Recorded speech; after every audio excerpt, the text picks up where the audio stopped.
Les lumières éclairent les esprits, les savants interrogent les lois de la nature, les ingénieurs rêvent d'inventions capables de transformer la vie humaine.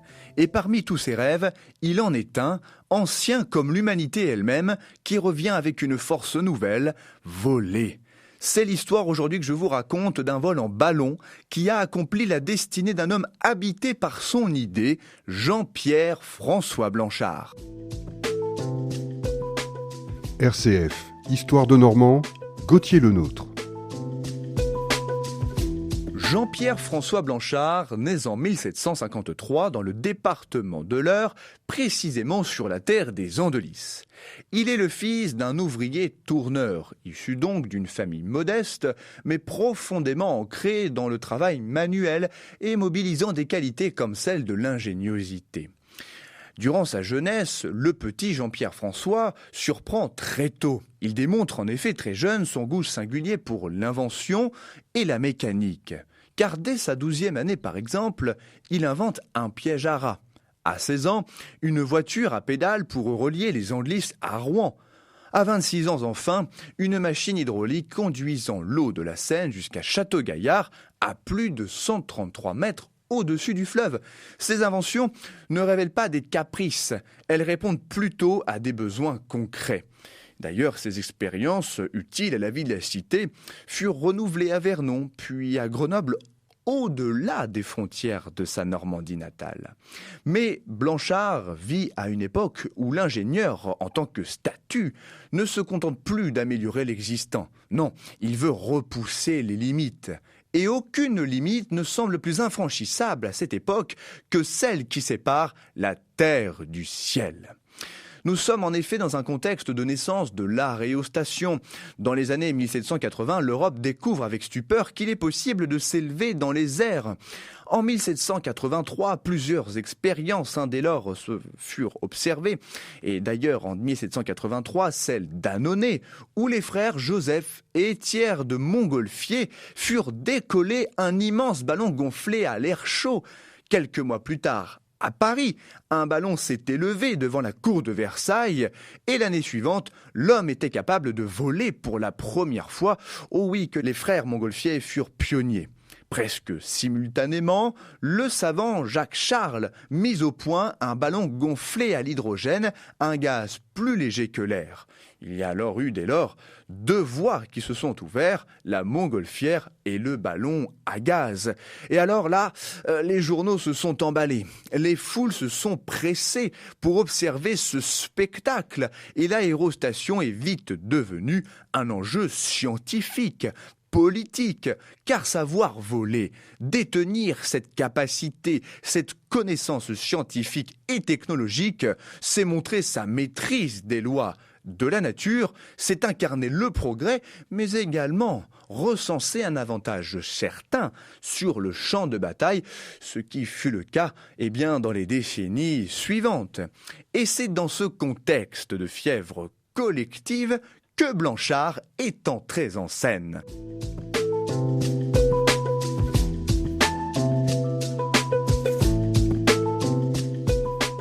Jean-Pierre François Blanchard a toujours étonné ses proches et le grand public par sa quête d'invention et d'expériences aussi périlleuses que spectaculaires, à l'image de la conquête des airs qui a animé sa vie. Tout a commencé précisément à l'âge de 29 ans avec un premier vol visant à diriger, je cite, un vaisseau volant ayant la forme d'un oiseau muni de 6 ailes et d'un gouvernail. L'idée fut audacieuse, presque visionnaire pour ce jeune homme, mais la technique peut-être pas suffisamment au point, pas suffisamment au rendez-vous. Car, comme la majeure partie de toute première expérience de vie, le résultat ne fut pas celui escompté et le vol n'arriva pas à son terme. Un échec qui fut public. Et oui, souvenez-vous, la foule venait s'agglutiner au bord des sites dédiés au vol pour observer ce spectacle. Et cet échec fut cruel pour Blanchard. Il faut dire que ce dernier fut d'autant plus cuisant et qu'il fut un contraste avec les réussites éclatantes des ingénieurs de son temps que j'ai pu vous citer il y a quelques instants. Et dans cette course vers le ciel, la gloire fut immédiate pour ceux qui réussissaient. Les autres disparaissait vite de la mémoire collective. Mais Blanchard refusa de renoncer. Certainement pas abattu, il revient en 1784 avec une nouvelle idée. Blanchard eut alors l'audace d'effectuer une nouvelle tentative en faisant décoller un ballon gonflé à l'hydrogène, muni d'une hélice et de rames en plumes, muet à la force des bras depuis le Champ de Mars à Paris. Alors, devant des dizaines, des centaines de milliers de personnes, Blanchard installa son dispositif, amorça le décollage et son vol en somme. Ce dernier fut instable, rudimentaire. On imagine le stress, l'angoisse du public de savoir quel sort sera cette fois-ci l'expérience de notre Normand. Mais au bout du compte, il fonctionna. Le dispositif fonctionna et son vol arriva à son terme. Bonheur, réjouissance. Ce fut cette fois-ci un succès. Le ballon poussé par le vent franchit la Seine aux vues des Parisiens, surpris et non pas moins émerveillé. Blanchard vient de prouver dès lors que l'homme pouvait s'élever, survivre et revenir vivant d'un vol sur une distance assez longue. Et c'est dès lors que les vols se sont enchaînés pour notre Normand qui, dans différentes cités de Normandie, s'adonna à des expériences. Sa deuxième et sa troisième ascension se déroulèrent à Rouen le 23 mai et le 18 juillet 1784, ainsi que sa quatrième à Londres la même année. Londres l'a accueilli avec enthousiasme, mais Blanchard observa aussi la carte du globe, la carte du monde, et porta son dévolu sur la Manche. Un bras de mer capricieux, large d'une trentaine de kilomètres, balayé par les vents, redouté des marins eux-mêmes. La traversée par les airs semblait donc insensée, et d'autant plus qu'à cette époque, aucun ballon ne sait véritablement être dirigé sur de telles distances, c'est-à-dire des dizaines de kilomètres. On dépendait du vent, mais une rafale trop forte, une descente trop brutale, et ce pouvait être la noyade, assurée. Pourtant, Blanchard se décida, il voulut tenter une tentative, celle de la traversée de la Manche en ballon.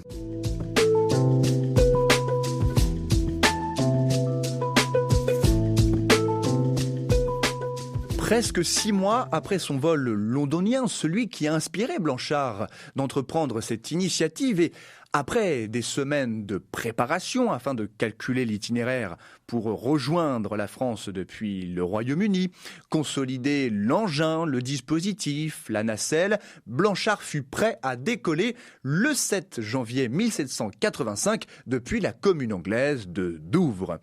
Pour cette traversée, Blanchard, notre Normand, s'est associé avec un certain John Jeffries, médecin américain, mécène de cette expérience, ce qui a permis à Blanchard d'acquérir du matériel de pointe pour cette traversée et surtout acolyte de vol.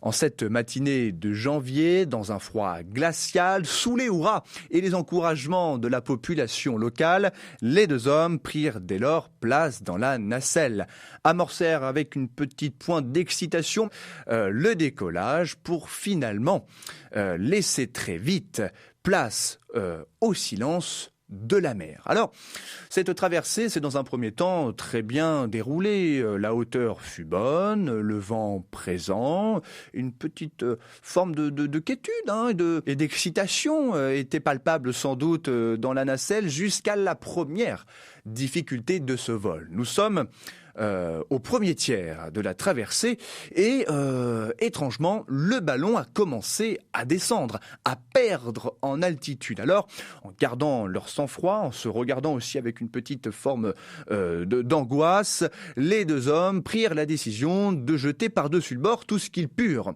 Instruments, provisions et réjouissance, le ballon a remonté. Alors le voyage a pu se poursuivre, l'expérience être annotée dans différents carnets avec des paysages magnifiques autour d'eux, même s'il n'y avait que de la mer. Et cette fois-ci, au deuxième tiers du trajet, ce fut la panique pour le coup. Le sang-froid a laissé place à la panique, à la peur, puisque cette fois-ci, le ballon a commencé à redescendre, mais de manière vertigineuse, rapide. Et très rapidement, c'est la mer que les deux hommes ont observée proche de leur nacelle. Alors, avec effroi, avec panique, avec précipitation, les deux hommes ont tout jeté. Ils ont jeté l'ancre, les cordages et se sont même déshabillés, ont abandonné leurs vêtements d'hiver pour gagner quelques kilos de portance. Ils risquèrent dès lors, chers auditeurs, l'hypothermie. Ils n'ont pas eu le choix, en somme, pour que ce voyage soit un succès. Éviter l'échec. Grâce à cette initiative, grâce à cette décision d'urgence, leur va-tout au bout du compte, le ballon a repris une forme d'altitude, pas celle qu'initialement prévue, et vire enfin la côte française. Soulagement. Il leur a fallu près de 2h25 pour que les deux hommes posent leur ballon dans la forêt de Guines, dans le département du Pas-de-Calais. Et la première traversée de la Manche en ballon de l'histoire fut donc observée par les populations anglaises, mais également par les populations françaises, les hommes du Nord. L'Europe fut stupéfaite par cet événement pionnier, cet événement précurseur.